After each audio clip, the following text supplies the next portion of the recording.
All right, 6:01. Let's go ahead and start this meeting. Savannah, why don't you go ahead and introduce yourself? Okay. Hey, everyone. I'm Savannah, admin with Alex for the Healthcare Professionals Investing in Real Estate group. I'm a registered nurse here in Los Angeles, California. I started investing in single family homes and switched into multifamily syndication. So that's currently what I'm doing right now with my husband. We own Willow Investment Group, and I started Net Worth Nurse about a year ago now. As I was sharing my journey and everything I was doing in real estate investing, I was having a lot of people reach out to me wanting more resources and information. And so I kind of built up Net Worth Nurse with my business partner, Kai, and kind of made it a hub for resources for nurses. So something we just dropped was a wealth building bundle that we're doing for the next week for nurses. So if you're really, really new in real estate investing, it's really a perfect entry point. We put everything we know in that.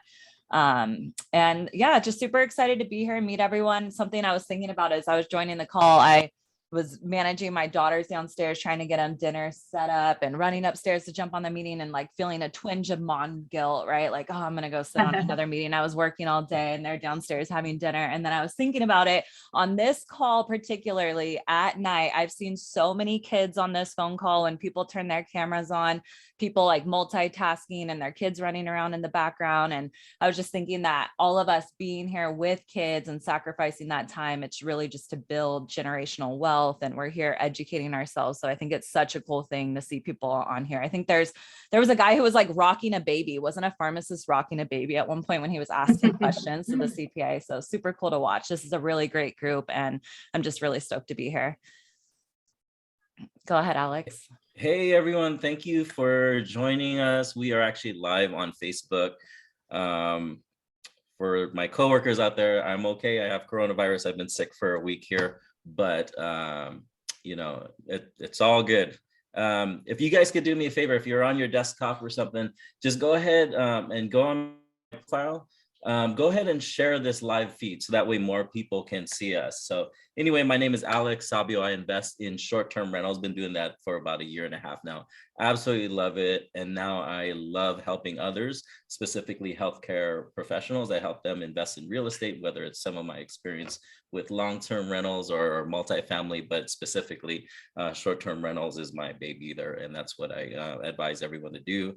Really excited for everyone because we have an awesome power couple joining us today, Seth and Tiffany. We've been playing phone tag too, texting each other, trying to get each other for over a year and a half, and here we are finally. This is the first time I'm actually speaking to them. So I'm actually huge fans of what they do. I want everyone on this call to follow them on social media because you're going to see all of their pictures and stuff, all their renovations. It's pretty cool. You know, anytime anyone asks me, do you know anyone that invests in like Palm Springs, which was actually, I think, featured on HGTV, right? I actually share their listing.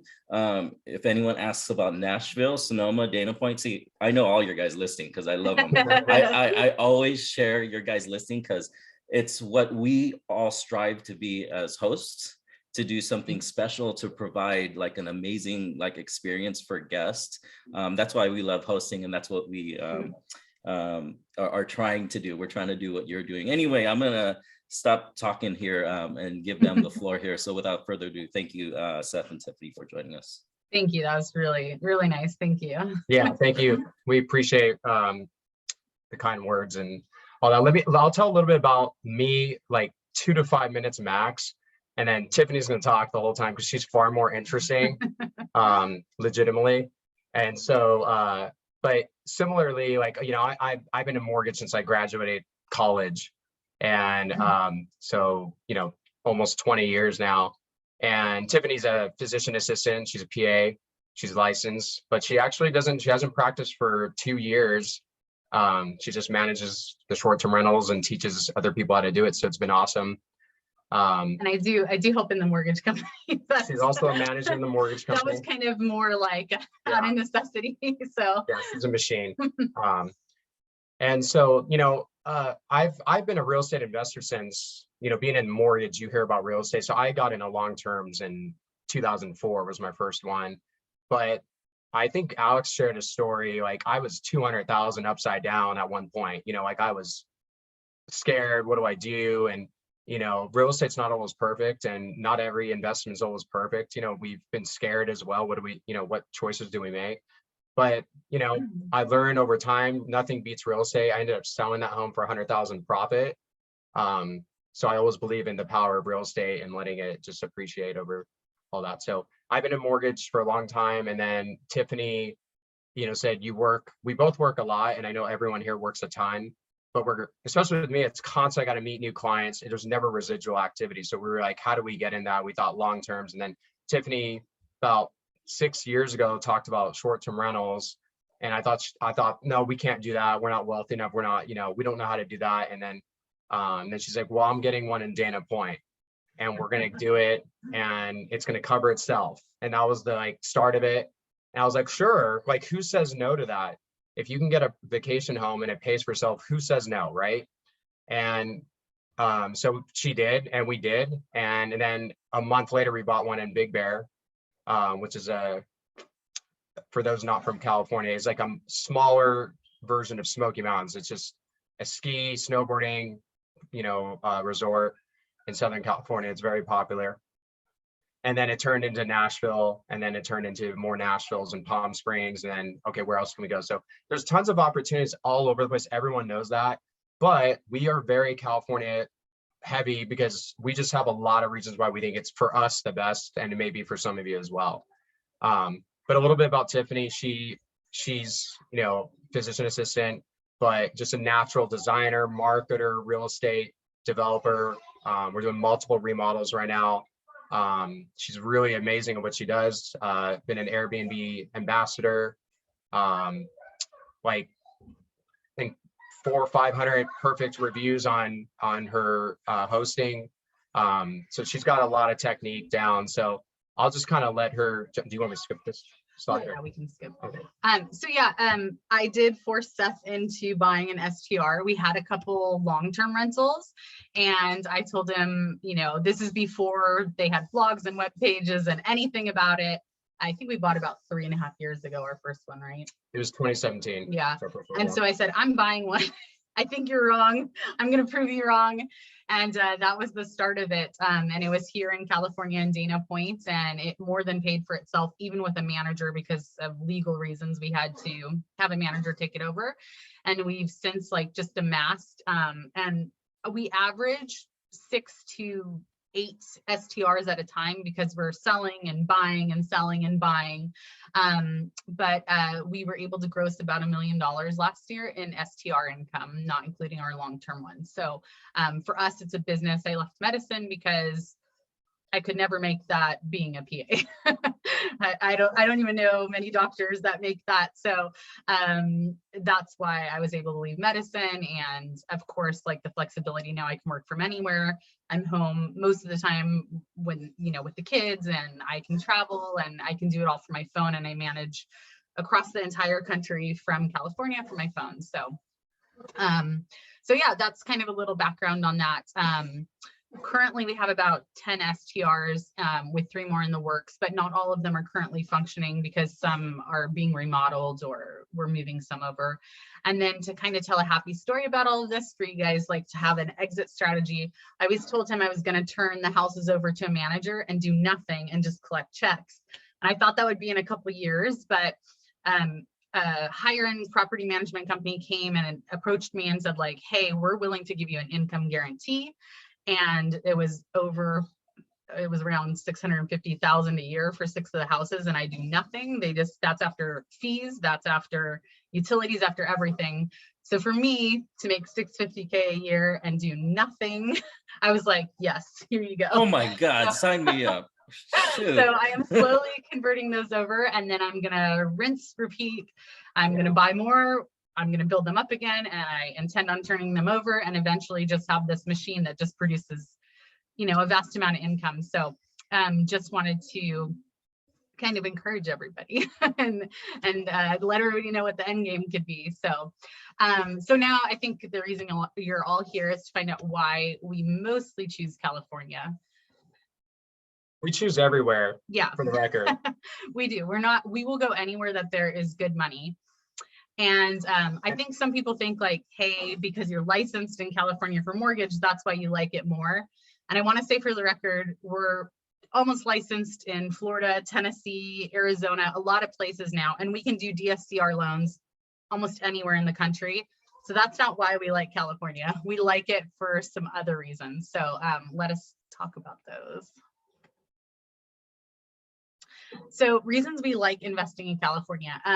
We get people coming from other countries all the time to California, particularly Sonoma, Palm Springs, Dana Point. I get people who come from England, from Scotland, Canada all the time, because it is such an international destination. So I do see that in some of my other areas as well, but not as much. Like Nashville, it's very rare I get the international people. I also get a lot of international people who stay for longer periods of time. So it's very easy, for instance, in Palm Springs, for me to take a 28-day booking that will be for like 15 to 20K for one person. Same with Dana Point. And that's pretty hard to get those numbers in my other places. Like I don't really have people who come to Nashville for 30 days. Same thing like when we invested in Disney World area, which we sold, it was like people coming for a week or 2 weeks, but it was not A lot of traveling nurses. It was, yeah, I did get a lot of travel nurses actually in Orlando, and pilots for whatever reason. It was really interesting, but or Kissimmee, but I wasn't getting the people that were staying for the long periods of time, which I actually like those 28-day guests because they're under the 30-day squatter law, but you don't pay taxes necessarily for the longer ones. And for me, it's the ideal situation to have like a 28, 30-day guest that is just under the 30 days. And usually the money ends up being better because you have no vacant days. I think because California, there's such a like draw to the rest of the world, and there's so much money here. You have people coming from local and from far to visit that have a lot of money. So for me, my bookings tend to be higher here than other places as well. Let me jump in here real quick for people who didn't hear. We're doing a massive remodel in our home. We have no doors on our anywhere, and our kids are running around. My son thinks he's a Pokemon right now, so he might run in. And so we're hiding in the closet. Yes. But, so bear with the noises. If it gets really bad, just please let us know. But okay, we like California because there are no major disasters except for wildfires, which sound scary, but we've never personally been affected with in any of our properties. We have, however, been affected by having to board up in Kissimmee for a hurricane, getting our roof ripped off of our home in Nashville from a tornado. Major, I mean, like months of no bookings in Nashville because the whole downtown area of East Nashville, where one particular property was just destroyed. Everybody was able to cancel for months, and then COVID hit.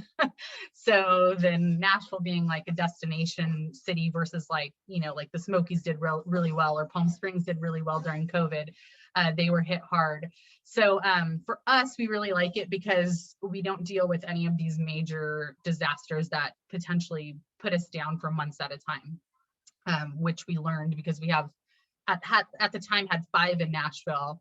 And that was a big hit to have so many close together and all of them not booked because of the tornado. And then shortly after COVID hitting. So California, we have not really had to deal with that. We absolutely love the equity gains in California. Out of all of our homes, they have hands down appreciated the fastest.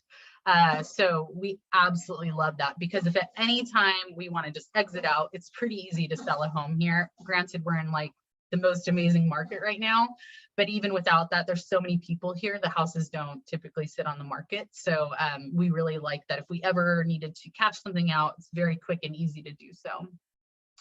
And as I said before, our bookings are generally higher. Even though I feel like I make my homes equally nice in every market, I definitely get the most money of our California homes, no questions asked. Whether it's because people around here have more money to be able to vacation in nicer places, or I don't know what it is, to be honest, but we always get our bookings are much higher. So for me, less work because I'm doing less check-ins and check-outs. I can book just the weekend and make you know, maybe $4,000 for just the weekend. And then I don't have to book it out the rest of the time because we made pretty good money for that weekend. So if I just did the weekends, I'm not saying not to max out your schedule, but you know, some people like to balance wear and tear and the lower bookings. So I like that I could just book the weekends if I wanted and get really high bookings, or go back to those like longer bookings, which I seem to get way more in California. So insurance and property taxes tend to be a lot lower here, which people are shocked by. But we own homes in a lot of no income states or no income tax states, and the property taxes are higher, and then those places the insurance is much higher. So Nashville, for instance, had a 34 or 37% property tax increase recently, which is just like crazy. I mean, it raised each mortgage by over $1,000 a month. Some of them, it was crazy. I don't know if you saw, we just got a thing about our escrow account being too low because of it increasing quite a bit. So it was pretty crazy. And then our insurance is very high, like our Florida home, and we have 2 more, and I've already gotten the quotes. I cannot believe the insurance. It's so much higher than California. I think like our Palm Springs house is like, it's like $400 a year, $500 with STR insurance. Yeah. I mean, our Sonoma home's in a high fire area. So that one was still only, that's like 3,000 or 4,000 a year, which is still, it's still high. And Big Bear's high, but Palm Springs and the deserts and the beaches are not. Yeah, they were a lot lower. And then utilities are usually comparable to the other ones. And then yeah, very, very, very important. Why we love it is if we ever wanted to exit the STR game, the rent here is very strong. There are some caveats like Joshua Tree. You're not going to get that amazing long-term rent. But generally speaking, like Palm Springs, Sonoma, Dana Point, even La Quinta, any of the places we own, we could rent them out and we would be able to cover the mortgage, which is very hard to do in a lot of other markets. So we really like that. Actually a housing shortage even in Joshua Tree area, and so the long-term rent is actually stronger than I think we thought originally. Yeah. So that is like, I've always been, when we select a place, we're like, if it gets illegal to operate in short-term rental, or for whatever reason there's a disaster, how does a long-term rent? That's always been a major factor of where we invest. And Nashville does amazing in that category too, actually, which is why we were attracted to that. But yeah, we like that backup plan because you never know anywhere to, you know, if they change the laws, or you just don't like doing STR anymore, or I mean, for whatever reason, you just want to convert it, you're over it, then we like being able to have a long-term rental as a backup. So some downsides to investing in California, definitely more expensive. So, well, I want to take that back because lately I've seen some places where I'm like, oh my God, this is that expensive in Texas. Like I didn't know. And I'm like, that's kind of the same. So I used to think, yeah, like Montana. I used to think that it was way more expensive, but now with STR, it kind of seems like it's expensive everywhere. So I don't even know if it's more expensive, but definitely some areas are. But in general, as you guys all know, everything's going up everywhere, especially in these hot STR markets. So it's not as different as it used to be from one area to the other, but definitely, you know, can be more expensive. A lot of people say, I'm not investing there because it's a blue state and they're restrictive. I want to share our personal experience with that, which is that we have been grandfathered in every single California place that has shut down, everyone. So it's kind of like the golden ticket because we can rent and other people cannot. I've heard stories in Texas, in Florida, in random places where they shut down and don't grandfather people in. So we disagree that it's more restrictive because I don't really know anybody who's not being grandfathered in. I think there's one city, I think Cathedral City or something is not grandfathering, but generally speaking, everybody gets grandfathered in. So it's kind of nice. Whereas again, I counsel a lot of people on STRs And they'll say like, oh, so-and-so in some random city in Texas just shut us down. No ifs, ands, or buts, $500 per day fee. So I don't think it's more restrictive. I think it's maybe because it's a blue state, they're like, we want to take in everybody's feelings into account. I don't know, but they tend to let the owners keep their homes and keep renting. So we really like that. The downside, I definitely think services are more expensive. Not than everywhere, but like comparatively to Kissimmee, it was very cheap to clean our house compared to like Palm Springs and Sonoma. The people do charge a higher cost because I think cost of living is higher in California. So that's definitely a downside. I think like services like the pool in Sonoma cost way more than some of our other houses across the country. And then I think this is kind of everywhere, but it's very competitive. So you might get 20, 30 offers on a house because the market is limited. You've got people trying to live in these STR places as well as investors. Talk about that one. Oh, and then I feel like generally speaking, if you're going to charge more per night, which you are, I do think that you're going to get those guests that want the higher end design. So they're probably, and this isn't for everybody. I've seen some do fine that have like, you know, used furniture or whatever. But generally speaking, if you're going to, sorry, Seth just switched to a question. So if you're going to charge a higher amount per night, I really think that you need to make sure that your design and your service match that. And I do think, generally speaking, you do get some higher end guests in California, but I don't want to scare people because sometimes in Palm Springs, like in February, I usually get a booking for the whole month for anywhere from 15 to 20K for the month in Palm Springs. And I messaged my guest last February and he said like, hey, can you reset the modem? I'm not able to heat the pool. Something's not working. And he's like, oh, I haven't been there all week, but I'll reset it next week when I get back in from LA. I was like, who rents a house for 17K? Like his portion was like 23K or whatever. And like, wasn't even there half the time. So sometimes these higher end guests, they're kind of and shockingly easy. In January left early. Yeah. And I had one just this last month in Dana Point. And he booked for 28 days. It was 15K for the booking. And he left 2 weeks early and was like, oh, I'm just done. Like, thank you so much. My son got accepted into a new college in England and we're worried about COVID. So thank you. And I was like, this is amazing. So I don't know. I think maybe because they have so much money, they're like not concerned. I don't know. I can't explain it, but I don't feel like they're that much pickier as long as your place is nice and clean and looks, you know, with decent finishes. I think they are very appreciative. I get excited when they leave an hour early. Oh my gosh. And here you are.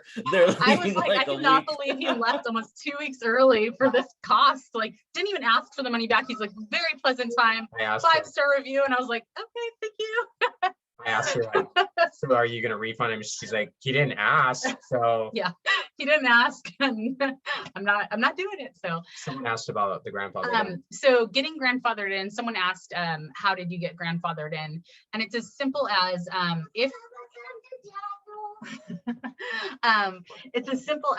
the city is going to ban STRs, or they're starting to get to talk about it, usually hosts will talk about it and they get together and they usually work with the city and say like, at least grandfather in anybody who already has their permit and already is paying taxes. And if you are in good standing with the city, almost always they're like, no problem, we're going to keep you guys grandfathered in. So that's been my experience. And I know that's not everywhere, but we've been very fortunate to get grandfathered in Nashville, La Quinta, all these places, Dana Point, that originally we would have, you know, just not, if you didn't have a permit, you can't get one now. So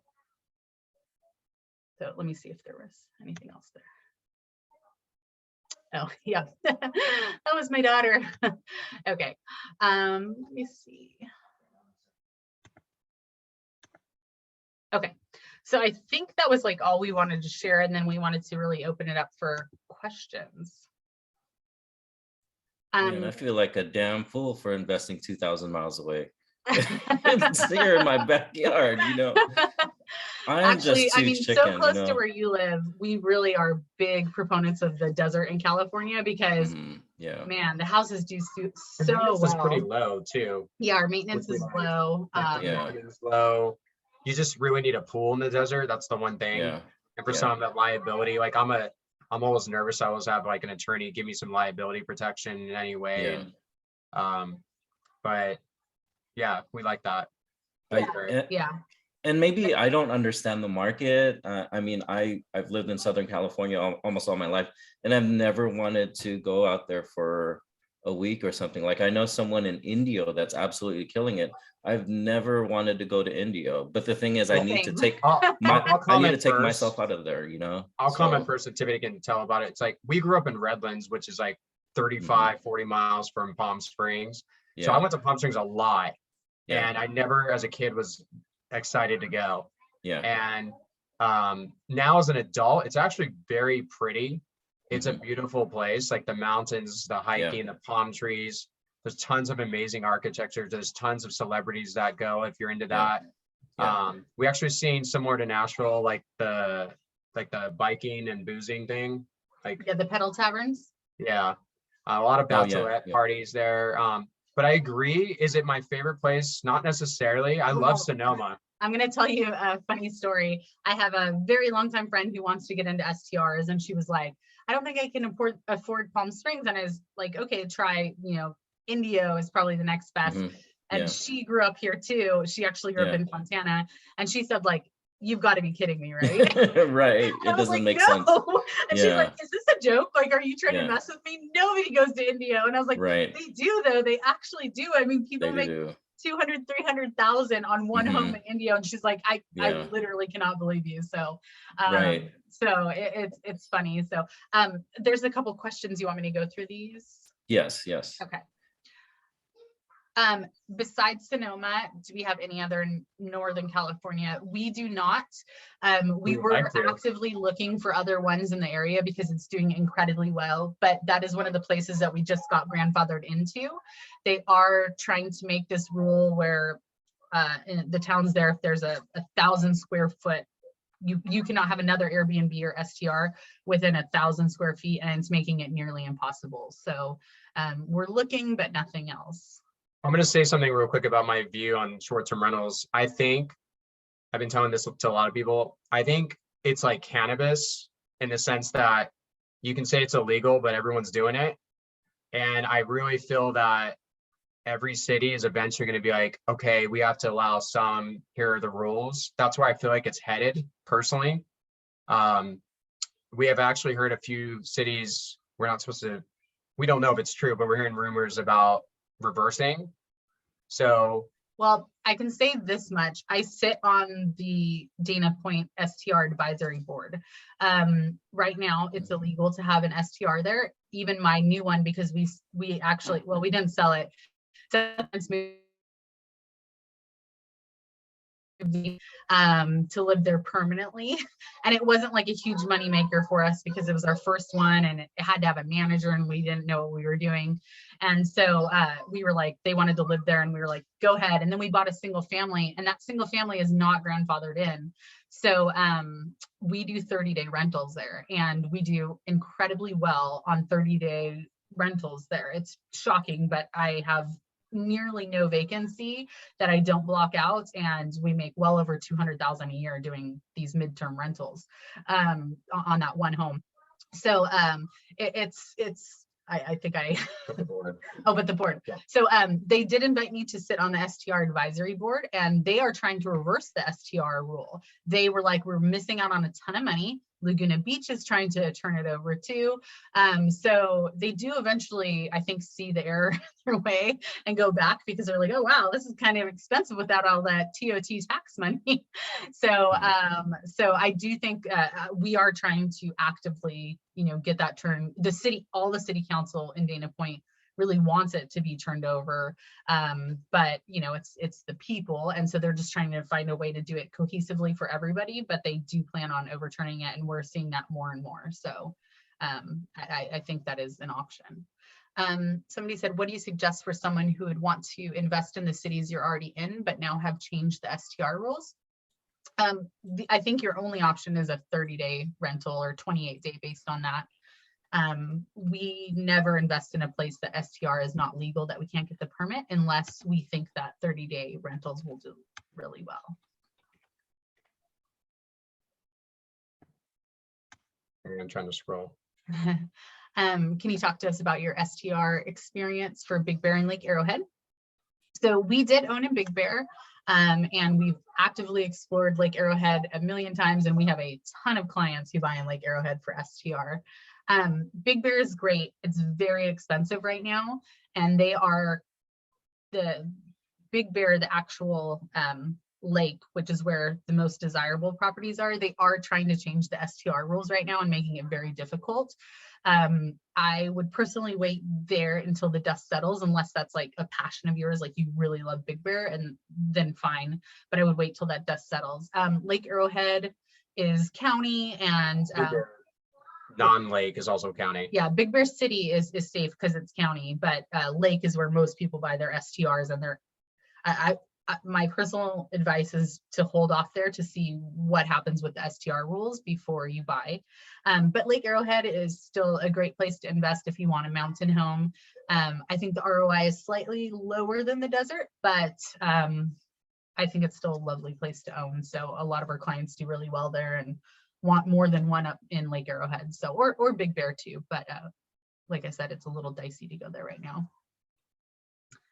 For Palm Springs, they said Palm Springs prices are crazy. What bed or specs do you suggest would be profitable?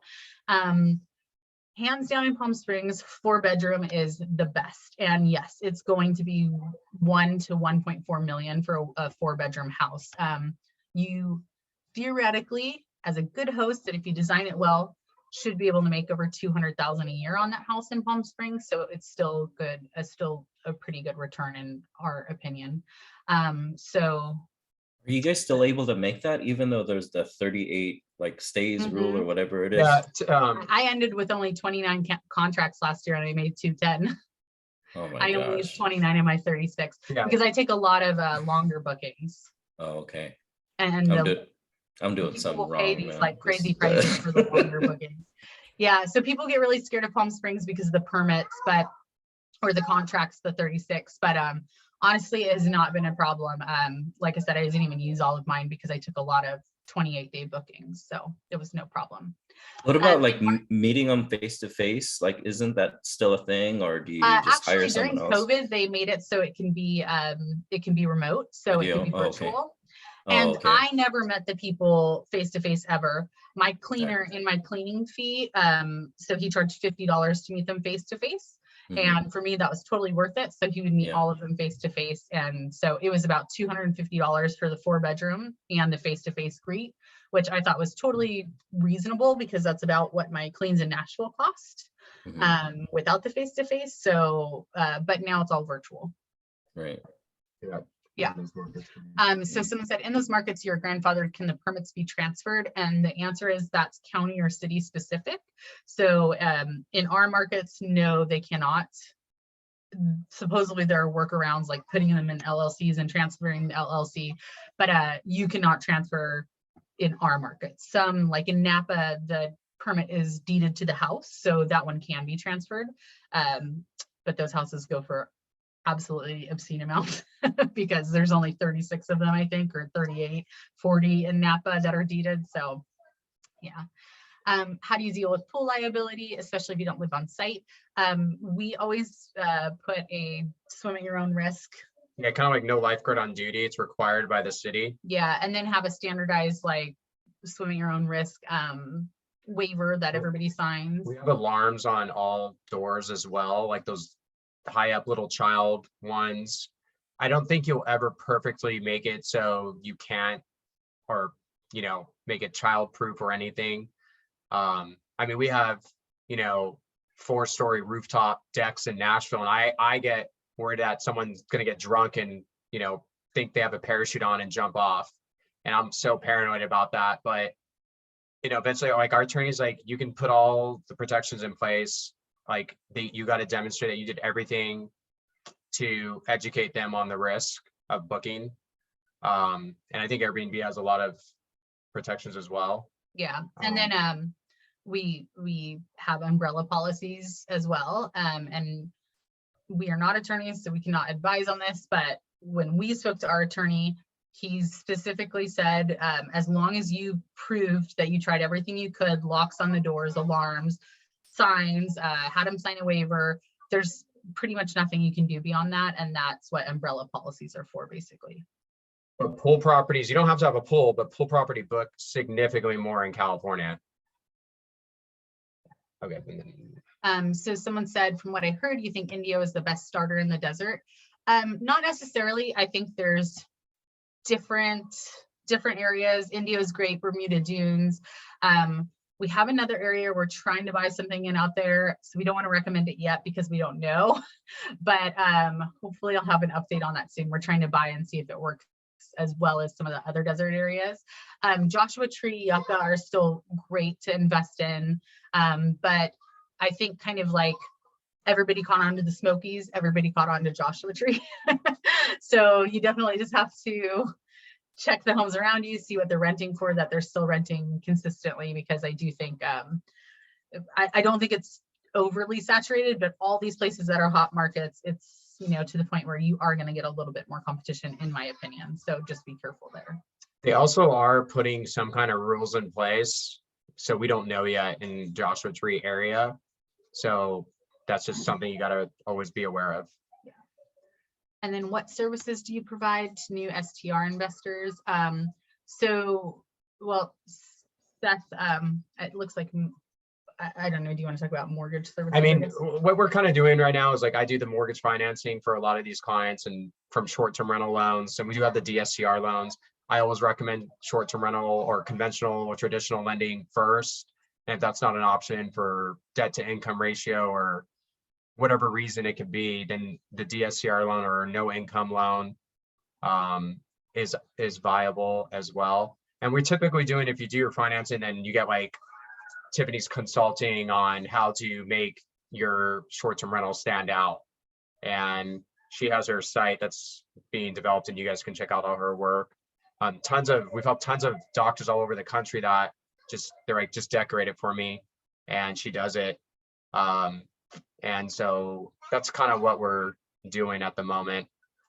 Just coaching you, just like everyone else is. And 10% down second home loan, if you can qualify, we can do those all day long, and those are a great tool.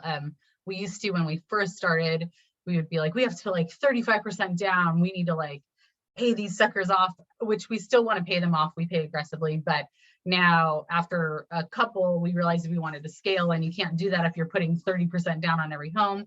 So we started scaling back and doing 10% down loans, and then eventually got to a point where we were cash flowing so well, we had an abundance of cash and started putting 30 or 40% down again, because we were like, what else are we going to do with the money?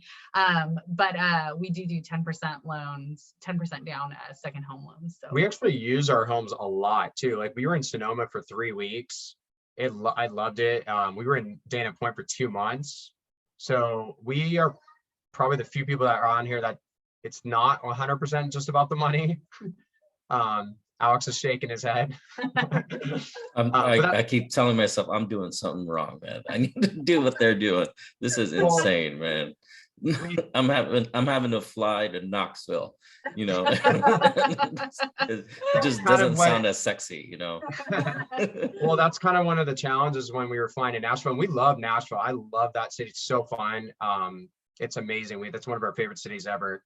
But yes, some of the areas we drove to Knoxville, we drove to the Smokies, and for us, it just wasn't our scene. We were just like, oh man, we don't see ourselves hanging out here. And it doesn't mean it can't be an amazing return, but we do like to visit our places and use them. It's just part of one of the reasons why, like the core of why we started in it. So that's just, you know, kind of how we feel about that. But yeah, we'll pick up that.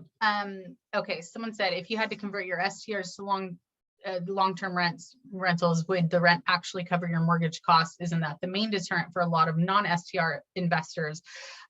Generally speaking, I think most of ours would. Well, some of ours we bought at way cheaper prices, Yeah. so that's not, we can't really answer that fairly, because yes, those clearly cover it. But when we're buying now, like we bought our Sonoma one not even 6 months ago. At the time, I mean, you know, I did 3.25 rate because it was a jumbo, you know, less than 20% down. And I was like, oh, I guess I'm taking a high rate. Now that's an amazing rate. Unfortunately, rates are going up. And, you know, like we say, we look at from Zillow rents online, we just do a little research. We try to find everything we can and look at long-term rent, ask the realtors, the experts in the area that we're investing in, what do these go for? What does long-term go for? And if it's close to a 1-to-1, then we do it. If it's over a 1-to-1, we for sure do it. So it's been easier in California than other places to make that happen. So that's, you know, it's at least closer if it's not going to cover than like say houses we found in other areas where the long-term rent is very low. Again, Joshua Tree is the only one we are super concerned would never long-term rent for the mortgage. Well, our mortgage, yes, because we ended up doing like a lot of remodeling and putting a lot of cash into it. But I think the average mortgage, no, it wouldn't necessarily cash flow. So yeah, that area's I don't know yet. Yeah, We can't tell yet. It's gonna be interesting. Where do you advertise midterm rentals? I do it almost exclusively on Airbnb and VRBO. That's how I get all my 30-day midterm rentals, 28-day, depending on the city. And we very occasionally I'll post them on like Furnished Finder or like for our Kissimmee house, I did do some Furnished Finders. And I did Zillow rentals. You can do 1 month on Zillow too. Palm Springs, for whatever reason, sometimes in the summer, which is, I like to take 1 or 2 30-day rentals, 28-day rentals in the summer because it's our lower season. And I like to not use a contract for it. So a lot of times I'll do that, post on like Zillow for just the 2 months, I'll say just available, you know, July or August or whatever. How much are you guys spending on your rehabs? I absolutely love all your rehabs, and yeah, I wanted to ask you, like, who the hell is designing this? Are you just? But it looks like you're designing it all yourself, right? Yeah, I'll brag about her because it's not me. Yeah, you no, got another career there. You know, like you could be interior designer because I would hire you in an instant. I mean, it pays for itself. That's exactly what like. Tiffany's always had good design, but it's just improved with research and doing it. And you do more times, like anything, the more practice you get, the more confident you get. And, you know, she takes some risks here and there. And I'm like, I don't know, yellow wall. And she's like, trust me. And I'm like, okay. And then like you sit in there like, dang, this thing works. You know, we did a green wall in our Sonoma and I was like, I didn't hate that, but I wasn't sure. And it turned out amazing. And you know, just her wallpaper choices and just little attention to detail. I think that's the little differences in setting yourself apart. But yeah, you know, that's a good question. That's part of the decision-making process, Alex, is like, is this going to be a major remodel or is it going to be a minor remodel? Is it going to be no remodel, just furniture? Those are seems like everything you do is major, right? I'm like, dude, they're diving in deep on this. You know what? A lot of times it's not that major. A lot of times it's literally just as simple as like wallpaper and paint and the furniture, honestly. Yeah. Okay. Right. Joshua Tree is major, but that's because we added Joshua Tree, we ADU. added an ADU, so we add an extra bedroom and 2 baths. Because again, Dana Point was major, but honestly, those were our only really major ones. Besides our primary, that is like a to the steps remodel. So that's a different story. But La Quinta was not a major. Yeah, most of them minor. we just we try to do the minimal amount possible to just make it pop. And Nashville too. Yeah, I mean Nashville, I've never done any major remodeling ever. It's just been accents and wallpaper and cool furniture. Cool furniture. So yeah. Someone asked, how do we find out which cities allow and permit info? Do we contact each city individually? And the answer to that is yes. Even if you have a website that compiles it, you still should check with the city because there's so much misinformation out there. For instance, people have been saying like, I want to get one by Disneyland. And there's this website that says which ones are legal there. And most of them are not, the information's wrong. But by helping them, we actually found out there are a couple that are legal around the city. They have stipulations, but it is legal. And that information on the website was totally wrong. Some of the cities that said were legal were correct and some were not. So call each city directly. just ask to speak to somebody in the permits or planning department, say like, hey, you know, is STR legal? What do you have to do? How many permits? How hard is it? Just ask all the questions you can, and you'd be shocked to find how many are actually legal. And a few clients of ours have told us about areas we didn't even know were legal. They're like, oh, I called, and then we called, and like, yeah, that's actually interesting. So you'd be surprised. There's more out there than you think. But you should always do the due diligence yourself. Call the city. I think this is the number one thing that I'm always combating. They're like, oh, well, I looked and there's 200 short-term rentals in this city. And I'm like, that doesn't mean they're legal. For all you know, they could be grandfathered in, they could be illegal, they could be collecting, like, just amassing fines for all you know. So always call the city, get it from them, no one else, always, even if you. A good example is Sonoma. We actually used a realtor that told us you can't do it. Tiffany's like, I don't believe that. I'm going to try. She called, spoke to a person, said you can absolutely do it in certain areas. So that started that, like, oh, cool. Because again, we kind of buy where we like to go, and then do the numbers support there as well. There's like twofold for our investment strategy. So yeah, and then Tiffany's had to tell the realtor, no, you actually can. And I was like, oh wow. So you don't want to just listen to. Unfortunately, everyone can think they have all the right and perfect information, even us, but we still double check. Yeah. So always get it direct from the source. Can you recommend real estate agents that can help you find STR in the desert? Absolutely. Yeah, just message us. We have a ton. Yeah, we have they like trained with Tiffany. Yeah, so they kind of like literally experts who know the rules, either own them themselves or have sat down and read the rules. I told them I will not refer you unless you know everything about it. So they are super, super really knowledgeable in STR. How do you protect yourself from squatters taking advantage of the 30-day stay, since Cali is renter friendly? So knock on wood, we have never had a squatter. I mean, the 30-day rentals, they're big bookings. They're really big bookings generally. So I don't know if people are from like New York or. Yeah, like, these bookings, like, I feel like the people that are paying like 20 grand for a month, they're not, you know, that's like rent for a year somewhere in a normal house. So why would they pay 20 grand up front? I think if you had like one where your rent for the month was 3 grand or 4 grand, I'd be more cautious. But ours are so big, and the bookings, that I feel like it's I don't know. We haven't had that. Yeah, I don't think we have an answer because we haven't had it happen. I don't know what we can do about that. Also, you ever had one that was like a pain in the ass, and you're like, oh my God, this guy's gonna stay for 4 weeks and he's asking questions every day. Yeah. I had one that was like pretty annoying. She asked for so many things. She's like, do you have a rice cooker? Where's your crock pot? Like, where's your, like, everything under the sun? And I was like, oh my God, I have a really stocked kitchen. And this lady, and I would send everything over to her because it was like a summer Dana Point booking. It was like 21,000. So I was like, all right, here. And I told Seth, like, oh, I'm on my last nerve with this lady. But you know what? She left me like the most glowing review ever. It was like, everything was perfect. Stay here, spend whatever she charges. And I was like, okay, well, it's worth it. I would send the rice cooker 10 times over. So I mean, all of us here, you got to vent to your partner about how difficult the situation is. Then you got to put on that happy face, you know, and show like that concierge level of service. Yeah. Okay, another question. What are your suggested markets in Cali that are STR legal and not super expensive? Nothing's not super expensive. Yeah.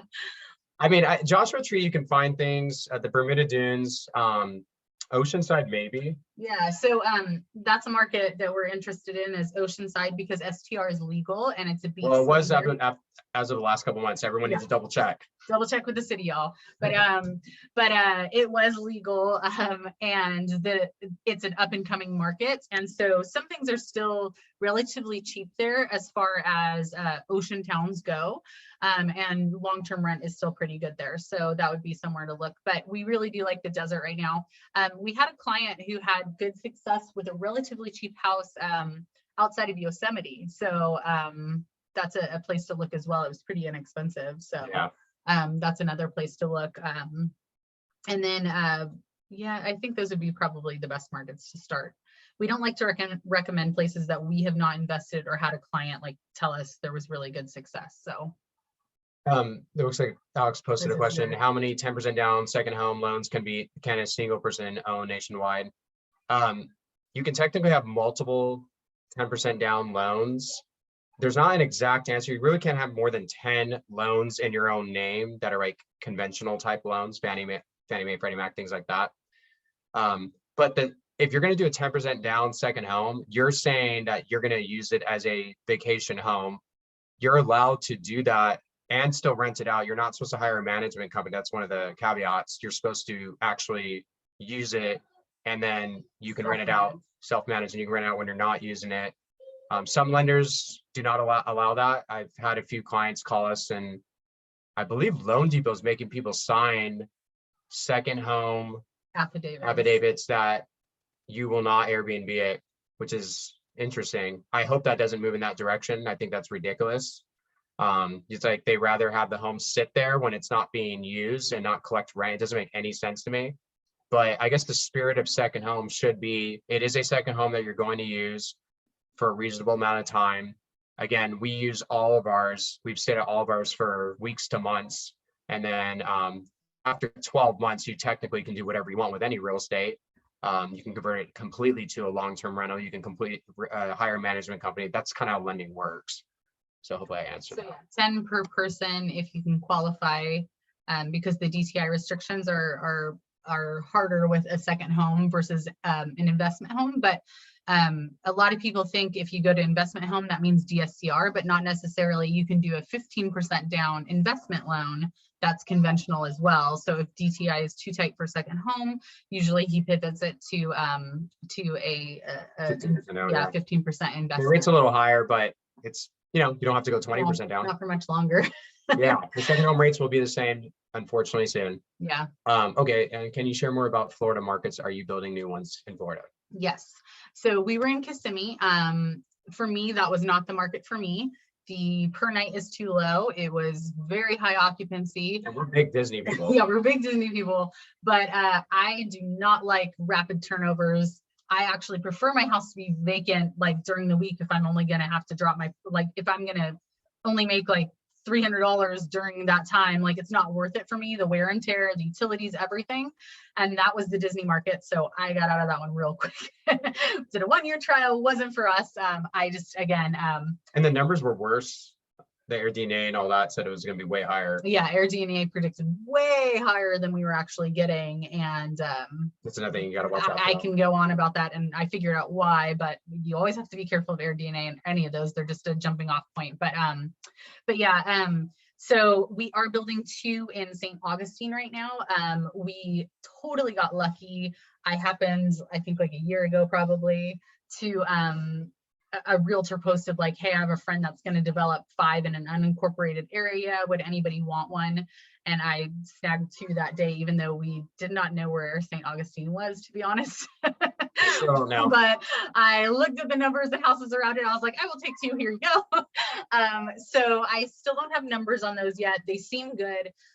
We only bought them because they're unincorporated. So that's kind of the hidden secret in everywhere, and even in California. Unincorporated seems to be kind of the spot. Yeah, because pretty minimal regulation. But St. Augustine is heavily regulated. Apparently, there's like 7-day rental areas and 30-day rental areas. But because it's unincorporated, we don't have any rules, and that's the only reason I hopped on those. But I can't speak to the. We got to double check because it's been a while. Yeah. So we got to see. Hopefully, there's I can't speak rules. to the income quite yet. Do renters need to sign a lease or agreement with you? Yes, I have a separate midterm rental agreement, and typically I hold higher deposits for those as well. What advice do you have for someone just starting out? It sounds like you already had some real estate investments before starting short term. What type of cash reserve should you have before taking the plunge? Oops, sorry. So we did have 2 long-term rentals. But we weren't crazy like. We didn't know one was because we wanted a long-term rental. The first one was his college house, and he needed to move after college. And the second one was because we both owned a home, and when we got married, his converted to a rental. So it wasn't like we were like actively seeking out long-term rentals. I think we didn't have major real estate experience. Like I long-term rentals were just, they were very fundamentally easy in my mind. Like, does it cover or does it, even if something doesn't cover, I know a lot of people may get uncomfortable with rent not covering a mortgage, but I treat real estate as like even when I was upside down by a couple $100,000 and my rent was upside down $400 a month, I told Tiffany, hey, this is a 401k. I'm just putting $400 a month and I'm just going to pay down or price appreciation. I'm going to break even and not be 200,000 upside down. Well, that, like I said, I eventually just weathered it and then I sold it and made $100,000 profit. And so I treat real estate as like that. I'm okay with even paying a little bit of money because they're truly investments for me. But I don't think you need a ton of reserves to do your first one. Depending on your debt to income ratio and all that, you need 10% down, you need closing costs, budget another 2 to 3%. And if you can say hi, dude. Yes, I did. Yeah. We have chickens and pigs, and my son is asking, did I lock up the animals? Because we have coyotes around here. So anyways, it's good to have reserves. Like I recommend 6 months of payments for, that's not required necessarily in the loan. It can be depending on the criteria, but I'm saying for just emergencies, and you should have a little bit of budget for furniture. So there are other things that you need to be aware of, and we'd be happy to give you advice. I'm sure Alex can give you a lot of advice. A lot of people can give you advice on that one. And I'm in camp Alex, like I am all STR. Yeah, I don't even look at long-term rentals. Sometimes he presents. I know, I'll say, hey, this isn't bad. This isn't bad. And I'm like, yeah, but I can put that down on an STR and make like exponentially more. So put that away. Find us another STR. And we were very interested in Montana for a while. Especially Tiffany was early on Montana. It's my fault why we didn't invest there. I was like, who goes to Montana? And like, I was very wrong about that. And I'm mad at myself. And now I don't have a Montana house because the prices are too high. Yeah, but she'll be like, what about this one? And it's like very expensive. And, and then I'll be like, well, why don't we just do a desert one? And so that's kind of how we make our decisions. Like if you put it this much in this area, then, can you make the same in California? We try to look at that. And someone's like, I do want to remind people, because I feel like people are getting really picky, like, well, this doesn't have 27.9%, cash on cash. I think it's really hard to make that the way the market is now. So I think people need to like give themselves a little grace, and like if you're making 10%, that's still good. You don't have to look for 20, 30, 40%, because you're gaining equity too. And I think people forget about that. Like you are gaining equity. Someone else is paying off your home. So it's not just your cash on cash, you're also paying down this very valuable asset. And I think people forget about that, once upon a time, it was nice to just have your asset paid for by someone else. So I want to tell all of you investors that if you see the numbers and it's not like, whoa, that's amazing. Like even myself, he reminds me all the time, because I'm like, it's only getting like whatever. And he's like, babe, that's pretty good. I'm like, that actually is good. Where else are you going to put that money and make that return? That's very hard to make somewhere else. So I want to say, give yourself some grace. If your first home does not make that 30% or 20% or whatever you're aiming for, you're still getting a paid off home that somebody else is paying for, that you're doing minimal work to get that paid off home for, that's gaining equity. So I just want to put that reminder out there. Yeah, and someone's like, I just closed a Loan Depot loan in November and they sold it by January. Yeah, we brokered a Loan Depot too, but especially now that they're making people sign that affidavit, we're probably not going to send anything to them because we have a lot of STR clients. So what platform is best to reach out to you? Facebook, LinkedIn, thanks. Facebook is best, I think. Right? Yeah, reach out to Tiff, will set something up with you. Are new builds limited to not allowing short-term rentals? Not necessarily. Yeah, new builds can absolutely allow them. We have quite a few new builds in Nashville. If there is an HOA though, you always have to check that the HOA allows them. And this is just our personal feeling. If there is an HOA, I would probably not do it. We have some in Nashville that are HOAs, and they are 100% STR. The whole complex was built to be an STR complex. So we feel comfortable with those, but we've had lots of clients, even recently, who had the HOA change the rules with like no rhyme or reason all over the country. So if it's a new build and there's an HOA, I would be leery about that. But if it's just a new build, that's okay. Sometimes there's no HOA, but there's CC&Rs, so you do have to look out for that as well. Yeah. Montana's insane, correct. You're welcome for advice. Saying like, hey Tiffany, I'm with you in California. Seth, what are the DSCR rates you're offering right now? I might be over my DTI for next home. So I have like 20, 30 DSCR partners.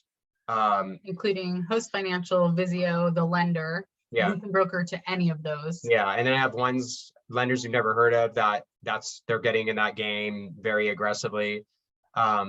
The rates are higher than conventional rates, but they move significantly slower. They don't move daily like conventional rates do. Think of conventional rates are kind of like gas prices. You see gas changing daily.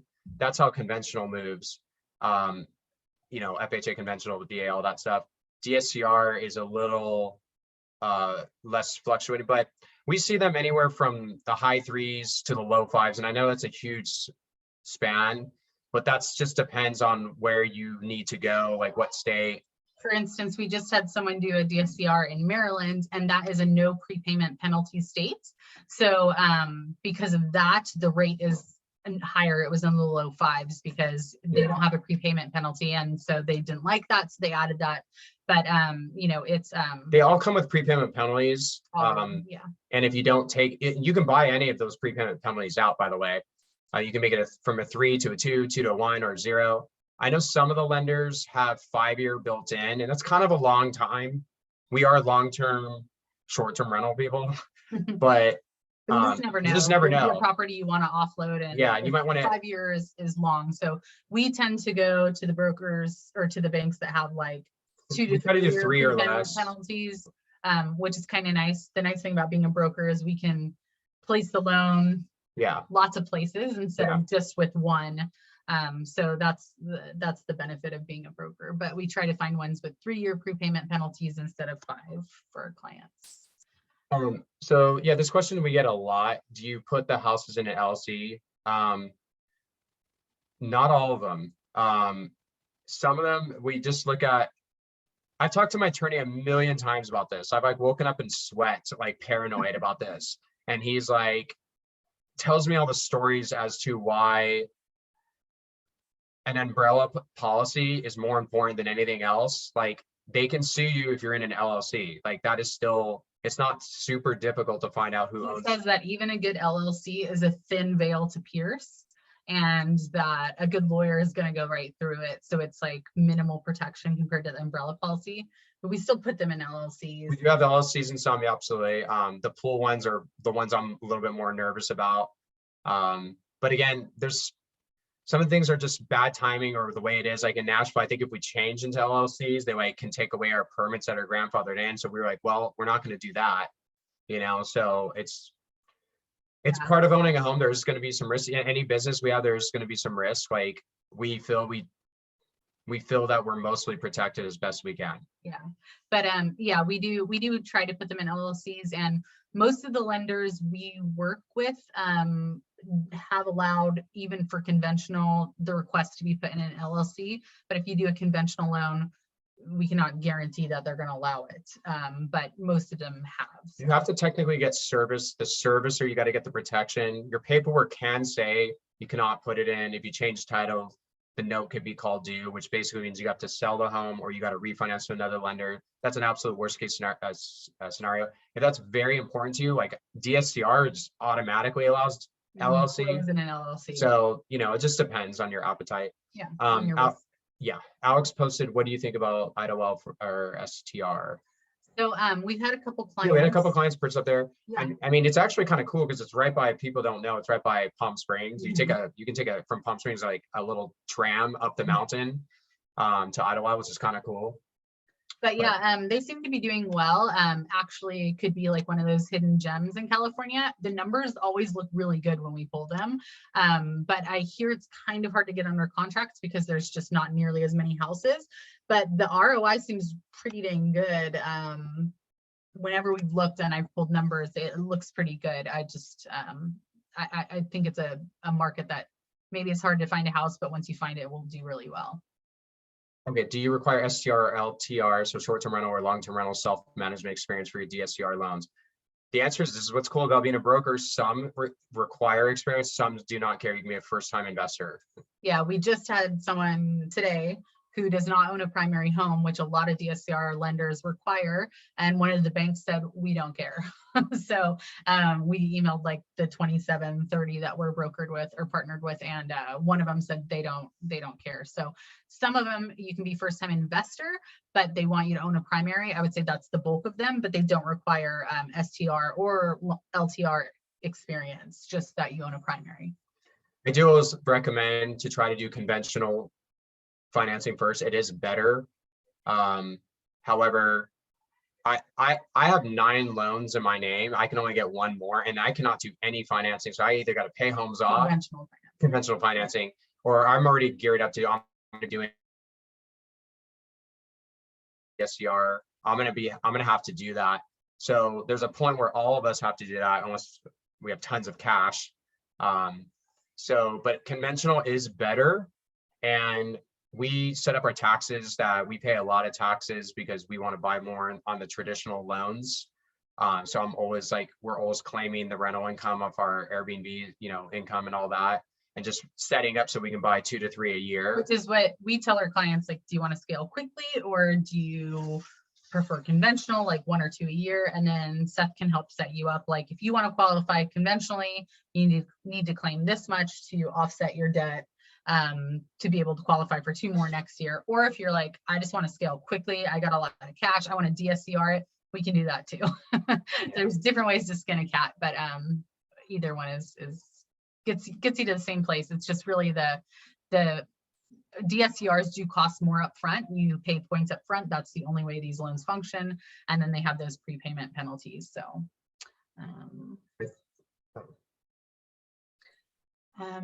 how long do you have to keep my STR? How long do I have to keep my STR for the lender to count the income? So for us, for a traditional loan, kind of one of the keys, and I think I saw there's a CPA on it. You might know this better, but if you get a new property and you start it January 1st and you rent it out January 1st on Airbnb and all that, and you should claim it for 365 days of rental income on your next tax filing here. But if you get it, we'll call it, October of 2021, I've seen this on many clients' tax returns as a mistake, but they'll put it's 365 days as a rental, and then they'll show that they got, we'll call it $5 grand a month, October, November, December, so 15 grand. And I tell them, well, hey, you don't have enough income to offset your mortgage, so you have a debt to income problem. They're like, oh, but I've had it since October. I'm like, your tax person selected 365 days. So we have to hit it as a 365-day rental. So that's kind of a key component from lending, is that if you get it mid-year or late year, and the day you start renting it, make sure you tell your accountant, CPA, EA, hey, I don't want it for the whole year, because it will hurt your ability to qualify. So it's not necessarily how long do you keep it. It's like, when do you get it? And your next tax filing year, are you going to claim the income to offset the debt? And if yes, then that's how you can hopefully acquire more. Like, to elaborate, like if you had it for 5 months, you need to show enough income to offset the mortgage for 5 months, right? Yeah. So that's what he's trying to say. Yeah, I don't know if I said that well. Hopefully I did. Okay, would you be able to share the DS? So hold on for a second. Would you be able to share the DSCR lender that did not require STR experience? Do you remember who it was? N2 funding, or I can't remember off the top of my head. This is the truth for DSCR, because we're brokered with so many. We send a blanket email that blind CCs all of them with the scenario, and they all email us back. And I don't remember. We just who it compare was. the rates and fees and, Yeah. and everything. And we just obviously are trying to position all of you in the best terms we can. And we honestly do not, I don't know. I would I'll have to pull up my double check. emails. Yeah. But yeah, we usually just BCC all of them, and then whoever responds back, then we delete the other ones, and then we're like, okay, we're going with you if they can do it. So. And someone have y'all invested in any syndications yet? No, but I'm interested in that. We got to talk to Savannah. Savannah, I think, is the person we got to talk to. I'm very interested in that for sure. Yeah. Yeah, totally interested. So Yeah, totally. And then we want to start wrapping it up here. Yeah. It's been over an hour here. We could probably go on forever because like you guys are a full, full service brokerage here. You could lend, you have an interior designer and everything. We could talk about everything. But I want to ask a question. And I think when I started investing in short-term rental, like ideally it was like this dream, like, oh, I could have one in this location, this location, this location. What does life look like now? You have 10 short-term rentals, you're running full circle home loans. And are you just tearing your hair out where you're all over the place? Give us an insight of what life looks like here. We sometimes raise our voices to each other. Yes. It's not all like rose, there's a lot of stress for sure. I don't think the STR portion is too bad. As you know, sometimes you get that like weekend where like, for who knows what reason, every guest is like the biggest pain in your, you know what? And I'm just like, God, I hate this business. But like 99% of the time, everybody's been awesome. Very pleasant. The hardest part of anything we do is honestly mortgage, because mortgage is not exciting. It's not fun. It's like rates and terms, and people get annoyed that we're asking them for things, and it's not us, it's the underwriters. Like, I don't care, I'll give you the loan. These underwriters ask for things. So mortgage side is maybe more stressful, but as far as the STRs go and managing, I still have the long-term rentals that I self-manage as well. Honestly, it's been, for me, comparatively to being a PA, which I did love, but I think this is just like exponentially a better lifestyle. I can be with the kids, I can take a day off, I just have to have my phone with me. And so for me, it's been life-changing to switch from medicine, and I still miss medicine. I keep my license, and I tell him like, I'm going to go back and do 1/2 day a week just for funsies. I always laugh. But it's like I do miss it. I miss the patient interaction, but I think having that autonomy and that freedom, it's worth every single bad moment in the real estate industry. So hey, I want to ask one more question, because you're a PA, and I'm Filipino, and like all your family will always tell you got to go in the medical field. What was it like? Because going to PA school, that's a huge commitment, and man, it is work, right? What does that conversation look like when you tell like your parents like, hey, I'm not going to do this anymore, and I'm going to do Airbnb, right? I think like by the time I quit, I was slowly scaling back. I think by the time which honestly, I kept 1/2 day a week purely because I liked it. And stupidly, I picked Friday, which, as we know, is not the best day with check-ins. So I was like seeing patients on Friday and like trying to answer my Airbnb check-in messages. But honestly, my family knew that I was making a lot more in STRs. Like they had seen our lifestyle go up exponentially from the income we were making. And I think they were like, of course, you should cut back doing that, because you have this freedom. You're not tied to an office during certain hours. I can make more events. So my family was honestly okay with it, because they knew I was making more money and I had more freedom. That's awesome. Yeah. Hey, so Savannah, did you have any more questions or? No, the common thread that I kept seeing as listening to Tiffany and Seth, you guys talk, was that I think a lot of people think, and I don't even own any short-term rentals, but they're trying to nail down a market, and they hear things like, oh, you can't be grandfathered in, you can't do this, the pool issue. Like, so many people divert away from California, but I think you guys feel comfortable investing here because you mitigate all the risks by doing the research and calling the city and finding out, is this really a short-term rental type property, or vetting out your numbers numbers and being like, okay, if something gets squashed, we can still rent it out and cover the mortgage. So we're good. Like you guys vet out all your worst case scenarios. And I think when you mitigate all that risk as an investor, you pull the trigger, you're ready to take action. You're not in that analysis by paralysis phase of where I think a lot of people are at and get frustrated with short-term rentals is like, where do I invest? Where's the good deals? How come they're finding all the good deals and I'm not? And you guys prove that it just takes a little bit of extra work, picking up the phone and calling the city. I'm sure most people think like,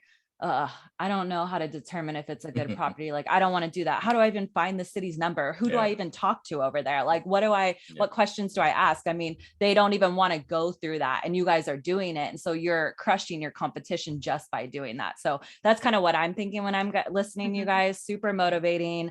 Loved hearing it. I know a lot of people stayed in the whole time. We're going to upload this onto YouTube, you guys, so you can go back and re-listen to anything that you missed. There's a lot of good stuff in this. And I really appreciate you guys staying on. I know you have kids running around in the background, which is why I pre-surfaced the meeting with that. So I love it. It's so great. And we're just really appreciative of your time. So thank you for coming in. And you guys said Facebook was the best way to get a hold of you if anyone wants to get a hold of you. Yeah, Facebook is fine. Or if they had a mortgage question, they could go through Full Circle Home Loans. I think I Yelp or webpage. Perfect. There it is. It's a little late. Awesome. Yes, and I am launching this program over here where I'm going to do consultations for STR design, because that seems to be what everybody's like, can you help me design a house? Yeah. Oh my God, I'm so excited. You're going to do amazing with that. Thank You're you. going to do absolutely amazing. Yeah, thank you. And then just consultations in general. So we'll get that going here soon. But as of right now, if anybody has a loan question, they can contact Seth, and anybody who does a loan with him, they get me for free. So I will consult with you and help you set up. I've done so many Zooms this week, helping people get their software in place and like setting stuff up. So, so that's the perk. So, well, thank you guys so much for having us. It was a lot of fun, guys. Thank you so much. Awesome. Right. Have a great night, everyone. Bye, everyone. Bye-bye. See you guys.